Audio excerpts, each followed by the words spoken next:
Right, hi guys, Mark from Twisted Monkey Garage here. Hope everyone's okay. Hope everyone had a great New Year's Eve. So happy New Year to everybody.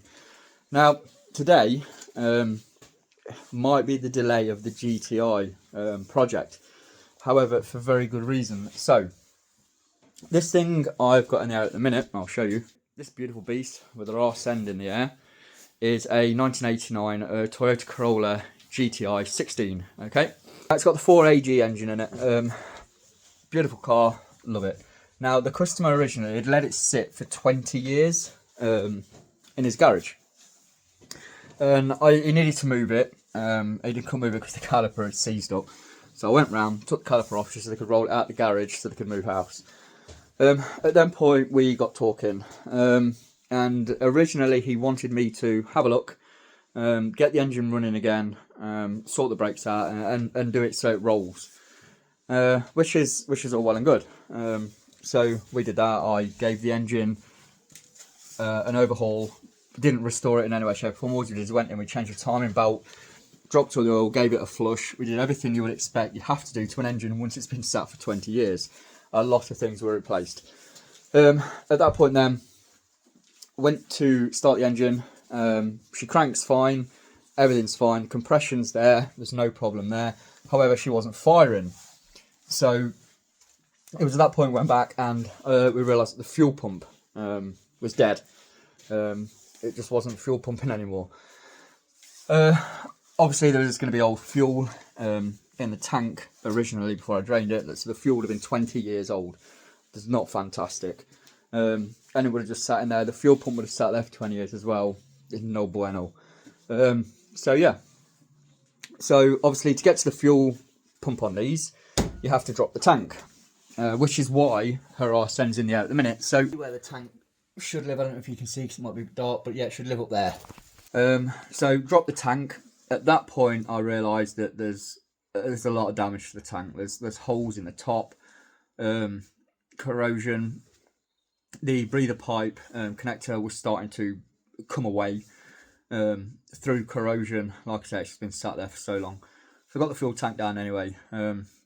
Can't save the fuel tank, you need a new one. You can get NOS parts, so NOS, new old stock, you can still get them. And I rang him and explained. I was like, look, I guess you're going to need a new fuel tank, you're going to need a new fuel pump, and the brake line, the fuel lines as well are quite badly corroded, so they're going to need to be replaced. And this is just to get it to a point to run. After that, we've then still got to do the brakes and everything else, and all the running gear under there has seen much better days. I very much doubt it'll pass an MOT. All the corrosion needs to be dealt with. All the bushes are going to need to be replaced. The exhaust is corroded through. That's probably going to need replacing as well. Now, I did point out to the customer, I mean, if you go on my website, anywhere, Facebook, website, wherever, you'll see my reviews. I am very honest. I'll tell people as it is. Sometimes that upsets people, but it's better to know the truth. Now, I told him, I goes, look, we can get it running. I goes, and you can have it so it stops, i.e. the brakes. I say, but all you're going to end up with ultimately is a garden ornament that you can roll backwards and forwards on your own land once a while and just stop. That's it. It won't pass an MOT. It just will not go through an MOT. So as it stands at the minute, he's got a choice. So I've said, look, I will keep hold of the car for about 18 months.